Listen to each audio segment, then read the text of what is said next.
ikaw, kayong lahat. Teka lang, sino nga pala ako? Alam ko na.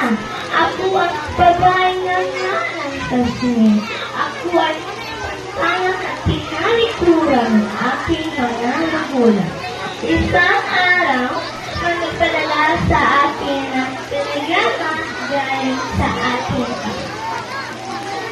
anak. Umuwi ka dahil may sakit ang iyong ina. Anak ko, isang magamot na pwedeng pagpagaling sa karamdaman niya. Dinawala ako ang telegrama. Sumama ako sa aking mga kasama. Nagsasayawan, nag-iinuman, napagkasaya ngayon. Umipas lang ang araw at hindi pa rin ako umuwi sa amin. Palagi ako naglalakotsa kasama ng aking mga barkada.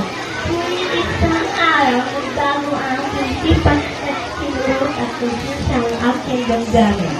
Ako ay pumunta agad sa butika para bumili ng gamot para sa mga nangyayari. Pagkatapos, namadali ako uwi sa Tok, tok, tok, inay! Tok, tok, tok, inay! Nandito na po ako! Nandito na po gamot nyo! Tok, tok, tok, inay! Tok, tok, tok, inay! Nandito na po ako! Nandito na po gamot nyo! Ha? Bakit may mga kalila? Ano nangyari? Mga kapitbahay, sisino ko, parusahan mo ko, ako ang matay sa sarili kong inay. Inay! Inay!